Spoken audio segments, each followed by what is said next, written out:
we're back. We are on chapter 5. It is The Woman Helps Huck. And you're going to see here catching a catfish, like I said. The Woman Helps Huck, chapter 5. Well, the days went along, and the river rose over its banks, then went down again. It was a good time for fishing. We baited one of the big hooks with a skinned rabbit and caught us a catfish as big as a man. It was 6 feet 2 inches long and weighed over 200 pounds. It was a big fish. It was as big a fish as was ever caught in the Mississippi, I reckon. Jim said he hadn't ever seen a bigger one. We couldn't haul him in, of course. He would have pulled the two of us into the river. We just sat there watching him tear around and around until he got tired and drowned. When we cut him open, we found a brass button, a round ball, and lots of rubbish in his stomach.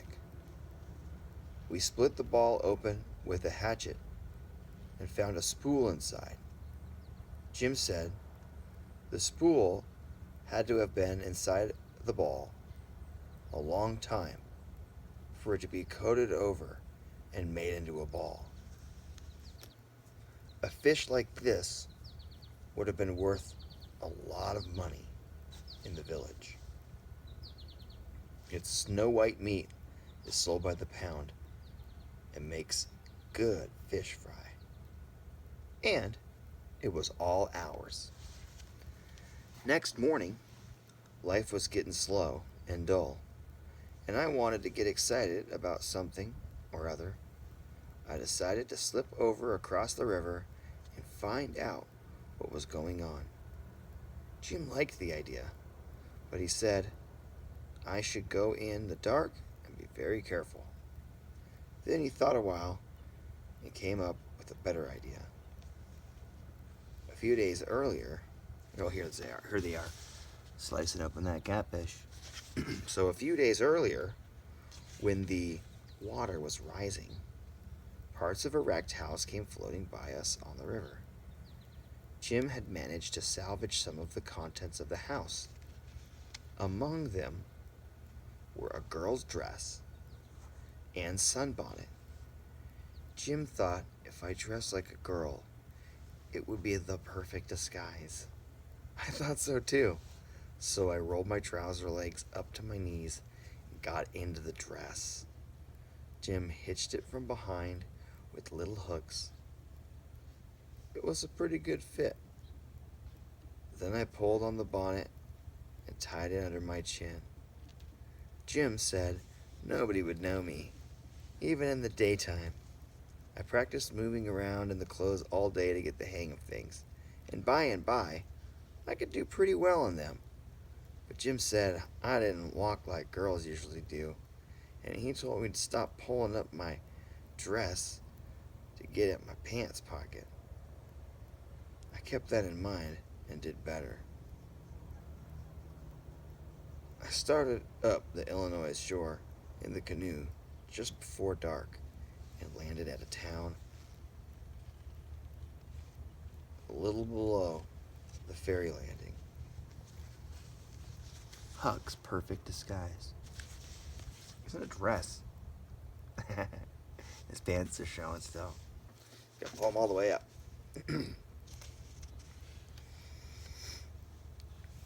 Below the ferry landing, after I tied up the canoe, I began walking along the bank towards a little shanty. There was a light burning in the window, so I slipped up and peeped in.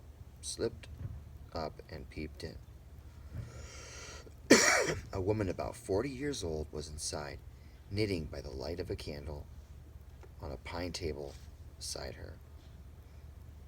She had to be a stranger in town, for I didn't know her. There wasn't a face in that little town that I didn't know. This was a lucky break for me.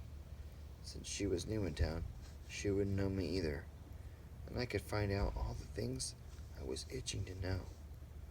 I knocked at the door and reminded myself that I was supposed to be a girl. "Come in," said the woman, smiling. "And what may your name be?" "Sarah Williams," I answered in a high voice. "Where do you live? In this neighborhood?" There's Huck, all peeping into the shanty where she's knitting by the fire at the candlelight. "No, ma'am. In Hookerville, 7 miles down the river. I've walked all day, and I'm all tired out." "Hungry too, I reckon." "No, ma'am. I was so hungry before that I had to stop 2 miles below here at a farm, but I'm not hungry anymore. My mother's down sick and out of money and everything, and I've come to tell my uncle, Abner Moore. He lives at the other end of town. So if it's all right with you, I'd just like to sit here and rest a while."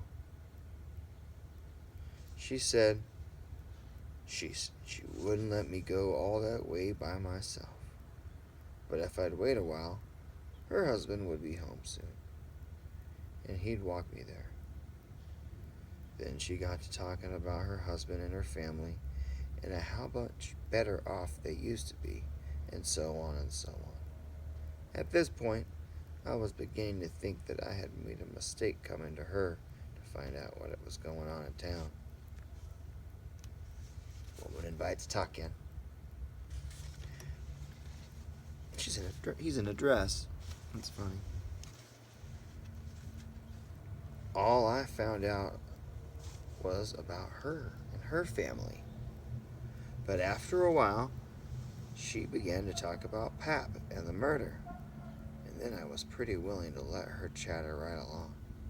She told me about Tom Sawyer finding the $12,000, and about Pap and what a disgrace he was, and about what a problem Huck was. At last, she got down to where I was murdered. "Who did it?" I asked.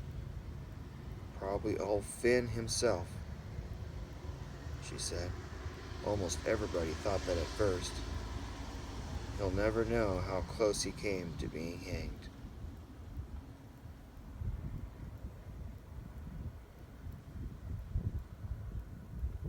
But before nightfall, people changed their minds and decided it was done by a runaway slave named Jim. "Why, But I stopped right there. I reckoned I had better keep still. She kept on talking and never noticed that I had said anything at all. The slave ran off the very night Finn was killed. She went on. So there's a reward out for him, $300. And there's a reward out for old Finn too, $200. You see, old Finn came to town the morning after the murder and told what he had found at his cabin. He went with the townspeople on the ferry boat hunt, and right after that, he just upped and left town. Before night, they wanted to hang him, but he was gone, you see. Well, the next day, they found out the slave was gone too, so they put the blame on him. Then the day after, old Finn came back and went boo-hooing to Judge Thatcher to get money to hunt for the slave. The judge gave him some, and that evening, old Finn got drunk. So, here she is telling him all this. Look, he's still in that dress the whole time, hiding away.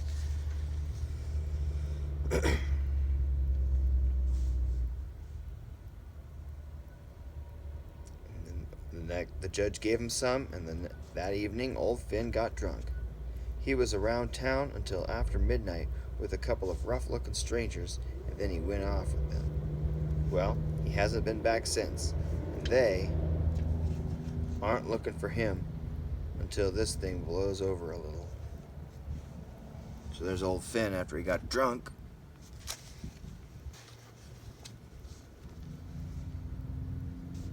People now think that he killed his own son and fixed things so that folks would think robbers did it. Then he'd get Huck's money without having to bother with a lawsuit and all. Everyone says that was a horrible thing to do. Oh, he's sly all right. You can't prove anything against him, you know. And if he doesn't come back for a year, he'll be safe. Everything will be quieted down by then, and he'll walk into Huck's money as easy as he can be. As easy as can be. And does everyone still think the slave killed Huck? I asked. Not everyone, but a good many do. And I'm one of them. In fact, I think I even know where the slave is hiding. Then the woman began to tell how she had seen some smoke coming from Jackson's Island. She knows that no one lives there, so she figured that's where the runaway slave had been hiding. Seeing smoke from Jackson's Island, she's pointing.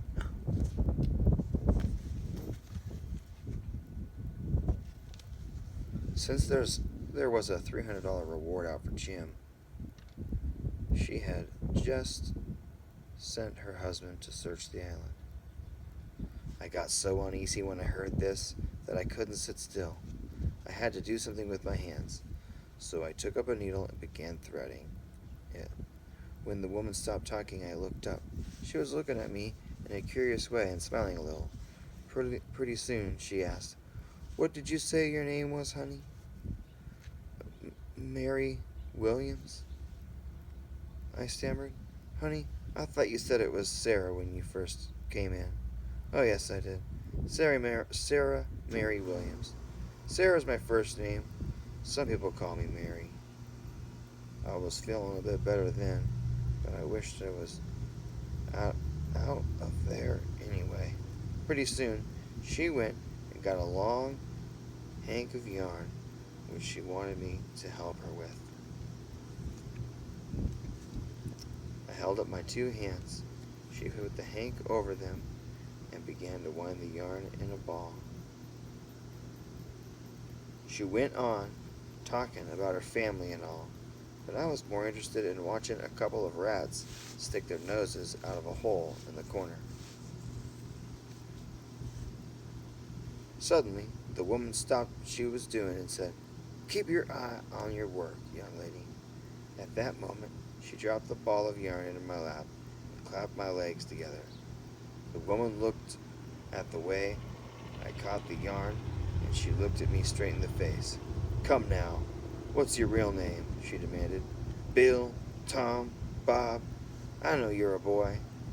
I pretended to play dumb, but it was no use. She couldn't tell. She could tell by the way I wound the yarn and the way I clapped my legs together that I wasn't a girl. I know it was no use pretending I was. Huck catching the yarn like this. Girls don't go like that. No use pretending I was a girl, so I put my mind to work figuring out another story. I explained that I was an orphan, and the law had found me out to a mean old farmer in the country. He treated me so badly that I just had to run away. I stole some of his daughter's clothes and just pretended to be a girl so that I wouldn't get caught. But I really do have an uncle in the town, I added, and I am going to try and find him. Anyway, she believed me and packed me up a fine snack to eat on my way back to town. I said goodbye to her, and as quickly as I could, I slipped back to where the canoe was hidden. I jumped in and was off in a hurry. As soon as I reached the island, I didn't wait a minute. Just remembering my conversation with the woman made me nervous. She had told me that her husband was on his way to see if Jim was hiding out on the island. There's her there she is giving him some snacks. He's not in that clothes anymore. I jumped out of the canoe and ran towards our camp. "Get up, Jim," I shouted. "There's not a minute to lose. They're after us." Jim never asked a single question. The way he worked for the next half an hour showed me just how frightened he really was. Soon, everything he had in the world was on our raft. We had in the world was on our raft, and it was ready to be shoved out from the willow cove where he had hidden it. I took the canoe out from the shore and tied it onto the raft. Soon we slipped along in the shade, past the foot of the island, never saying a word. Waking him up. I don't have a minute to lose. He's up, ready to go.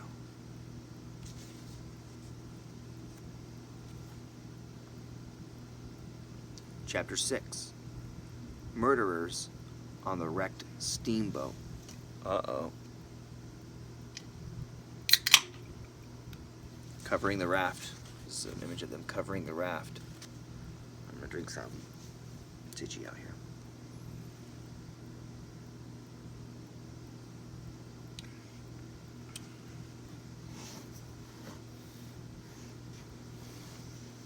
Yeah.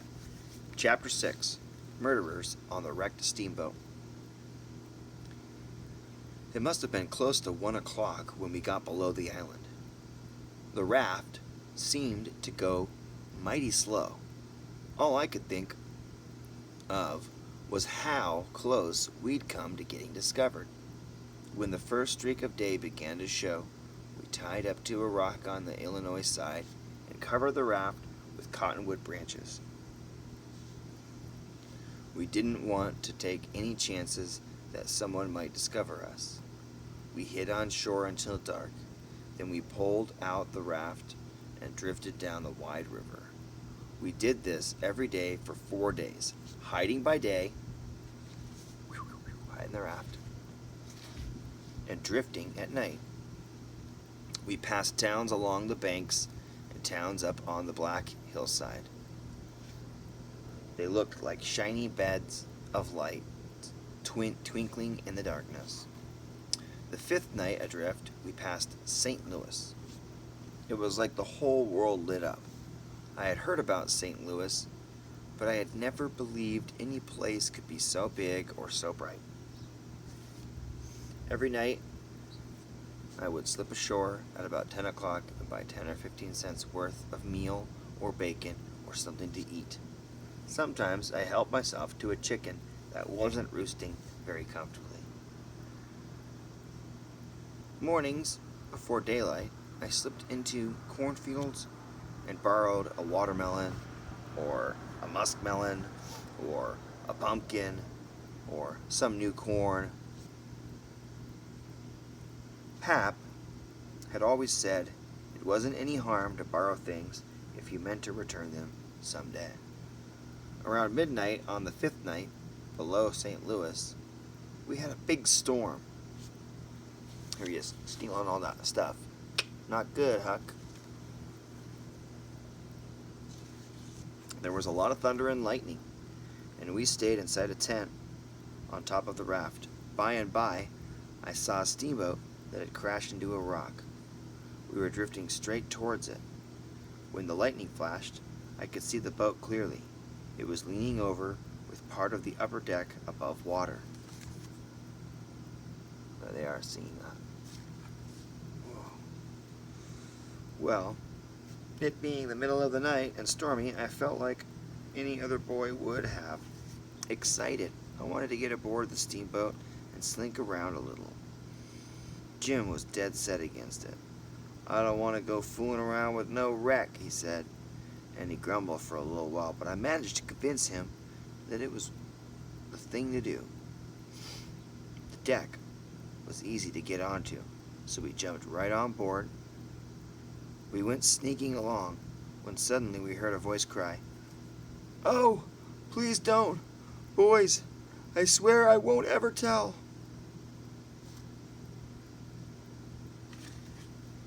Another voice said, "It's a lie, Bill Turner.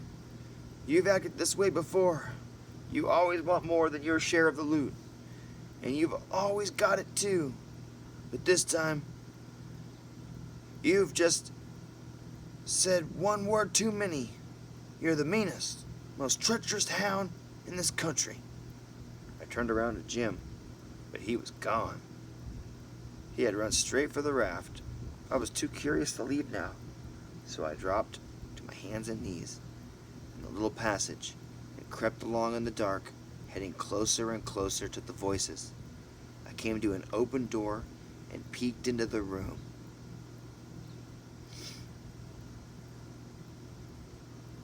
That's crazy. There on the floor, I saw a man stretched out and tied hand and foot. 2 men were standing over him, pointing a pistol at his head. The prisoner was begging for mercy, repeating over and over that he would never tell, and pleading with the men he called Packard. The man he called Packard. Finally, Packard explained. Here's the prisoner. God, it's so itchy out here, begging for his life.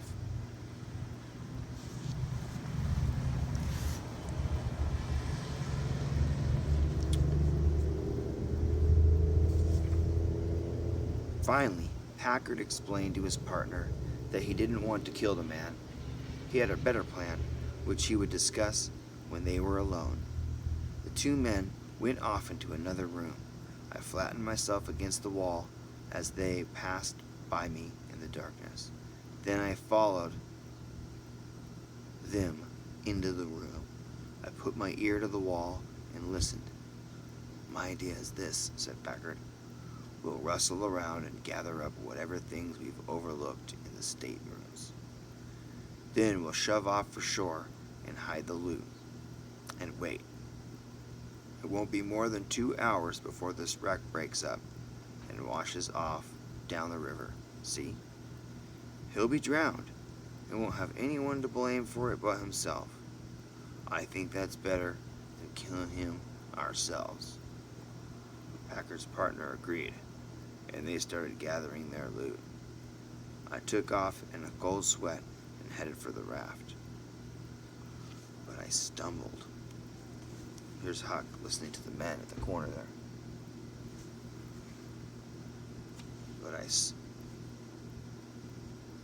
But I stumbled over Jim, lying stretched out on the edge of the deck. Jim, quick Jim, there isn't any time for fooling around and pretending to sleep. There's a gang of murderers on this wreck, and if we don't find their boat, instead of drifting down the river, they'll get away. Quick, hurry, let's start looking. You started the raft, and, oh my lord, whispered Jim, looking over the rail. There isn't any raft. It broke loose, and it's gone. I caught my breath and almost fainted. We were trapped on a wreck with 2 murderers. With our raft gone, we just had to find their boat and take it for ourselves. So we started our search. After a few minutes, Jim spotted the boat tied up to the stern of the wreck. It was pilled high with loot the robbers had taken from the steamboat. I was pretty thankful that he was able to find it in the pitch black. Pitch dark. I said black. The raft is gone. No. Wow. What are we gonna do? In a half a second, I was on the boat, and Jim came tumbling after me. I cut the rope that held us to the wreck, and away we went. When we were 300 or 400 yards downstream, we saw Packard's lantern appear on the deck, shining like a little spark. They must have discovered that their boat was gone and realized they were in as much trouble as their prisoner. Jim manned the oars, and we began to hunt for our raft. For the first time, I began to worry about the men and how dreadful it was, even for murderers, to be in such a fix. So I said to Jim, the first light we see, we'll land and find a good hiding place for you and the raft, and I'll think of some kind of story so I can get someone to go and rescue the gang. That way, they can be hanged when their time comes." But that idea was a failure because it soon began to storm again. The rain poured down, leaving the wreck.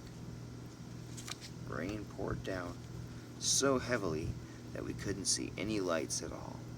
The wind pushed us along down the river while we watched for lights and looked for our own raft. After a long while, the rain let up, but the clouds stayed. The lightning showed us a black thing ahead. It was the raft. We made straight for it. When we pulled alongside the raft, we began unloading some of the loot from the boat and piling it in a great heap on our little raft. There were boots, blankets, and all sorts of clothing. Jim even found a box of cigars. We hadn't been this rich in our whole lives.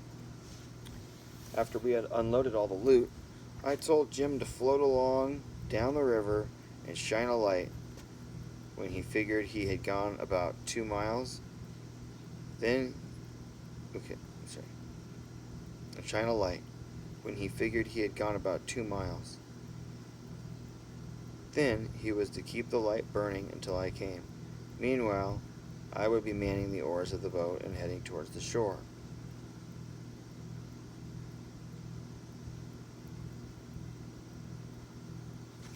Here they are loading the loot onto the raft.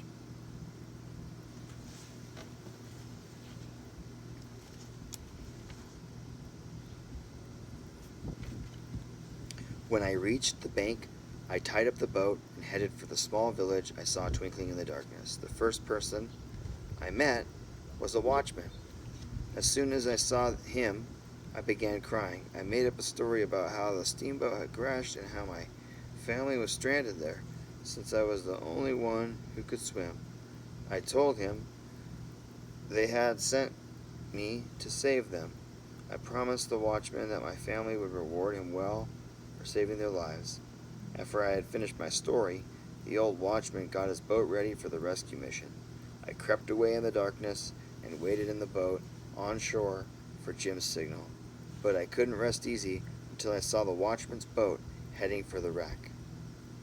I was feeling kind of proud of myself for taking so much trouble for that gang. Well, before long, I could see the wreck, dim and dusky, sliding along down into the river. A cold shiver went through me. There wasn't much chance now that anybody could survive. Here he is telling the watchman he needs help. See that? And then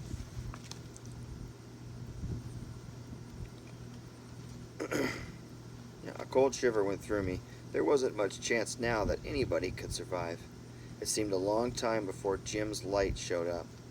When I finally saw it, I rowed towards it. By the time I got there, the sky was beginning to get a little gray at the east.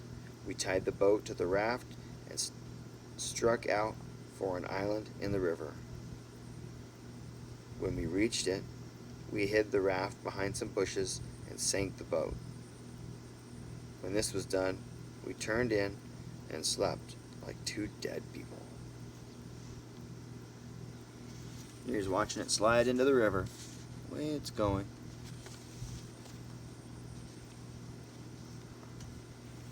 Make sure it's still recording. And it is.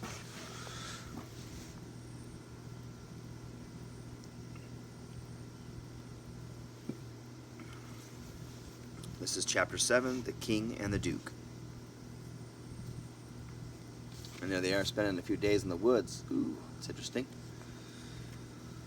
The King and the Duke. After our adventure with the gang, Jim and I decided to take it easy for a while and spend a few days in the woods. I told him what had happened inside the wreck and on the shore. He said that when he discovered the raft was gone, he nearly died. I figured it was all over for him anyways. He figured it was all over for him anyways. If no one saved him, he would be sure to drown, and if someone had found him, they would take him back to the village to get their reward. Then Miss Watson would sell him down south for sure. I knew he was right about all that. And we both realized how lucky we had been. After a few days in the woods, we got back on the raft and headed down the river once again. Sometimes we'd have the whole river to ourselves for the longest time. It's lovely to live on a raft. We had the sky up there, all speckled with stars, and we would lay on our backs looking up at them and discussing whether they were made or only just happened. Jim was sure the stars were made, but I said I thought they just happened. Once or twice during the night, he would see a steamboat slipping along in the dark. Now and then, I would belch a whole world of sparks. It would belch a whole world of sparks out of its chimneys, and the sparks would rain down in the river. Then the boat would turn down a bend, and its lights would wink out. A long time after the steamboat was gone, the waves would get us and joggle the raft a bit. Then there would be nothing but silence. There they are discussing stars. One morning, about daybreak, I found a canoe drifting near the main shore. I got into it and paddled over to the shore to look for berries. After I landed, I was following a cow path across a creek when I saw a couple of men running towards me. I was about to run in the other direction, but they called out to me. "Save us! Please save us!" they cried. "We haven't done anything wrong, but we're being chased by men and dogs." I felt sorry for them, so I led them back to the canoe. We climbed aboard, and as I rowed, I studied the men. One of them was about 70 years old.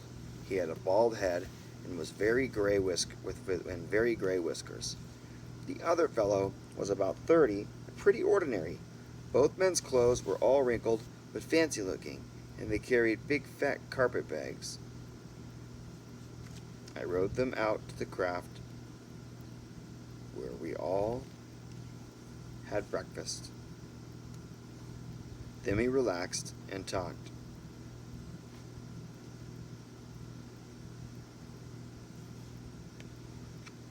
"Please save us."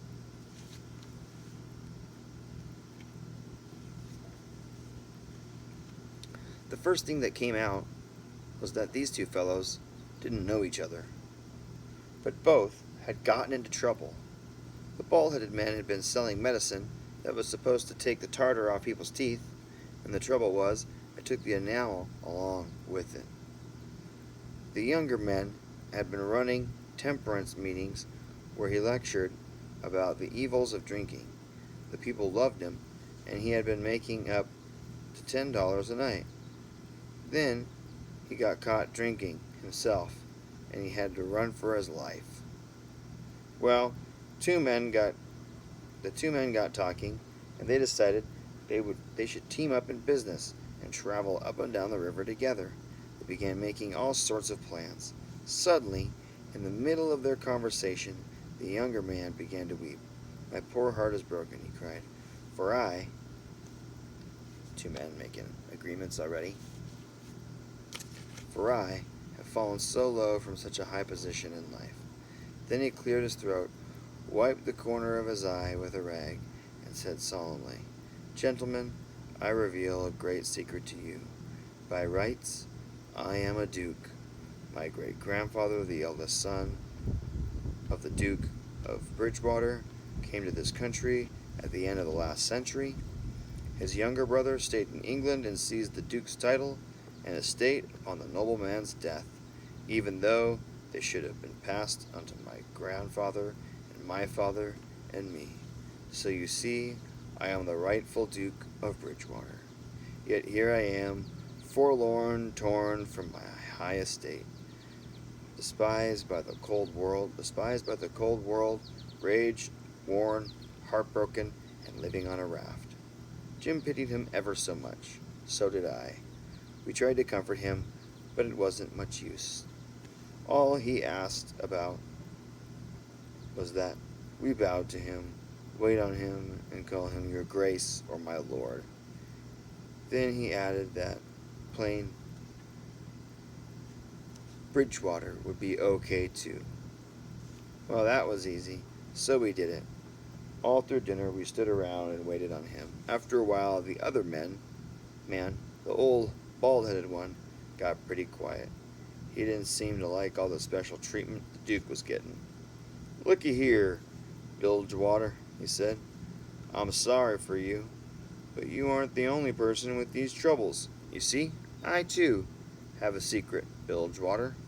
I am a king. I am Louis the 17th, son of Louis the 16th, and Marie Antoinette of France." "You? At your age?" cried the Duke. "That's impossible. You must be the late Charlemagne, for you look at least 600 or 700 years old." "Trouble has done it, Bilgewater. Trouble has brought these gray hairs and this premature baldness," sobbed the old man. Well, he cried and carried on so that Jim and I hardly knew what to do. We felt so sorry for him, but we felt proud too. It wasn't every day that ordinary people get to meet royalty. Then the king asked that we treat him special too. He wanted to be called Your Majesty and to be waited on at meals. So Jim and I started treating him special too. All this got the Duke pretty upset. He wanted to be the only special one. But now he had to share everything with the king. Still, the king acted real friendly towards him and said that all the dukes of Bilgewater were thought of a good deal by his father, Louis the 16th, and the Duke stayed huffy a good while. So by and by the king said, "Like it or not, we've got to be together on this raft for a long time.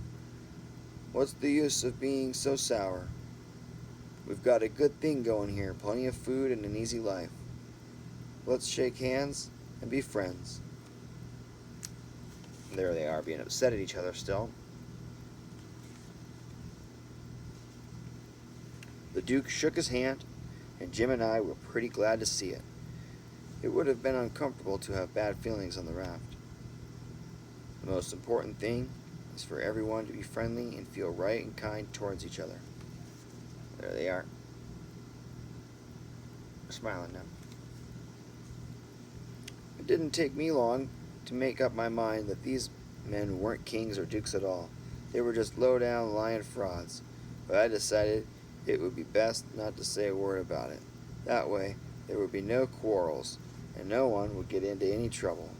If they wanted us to call them kings and dukes, I had no objections. As long as it kept peace in the family, I didn't mind. But there was no sense in telling Jim either. He was so excited about knowing royalty and all, it would only make him feel badly if he knew these two men were fakes. About the only thing I ever learned from Pap was to let certain kinds of people have their own way.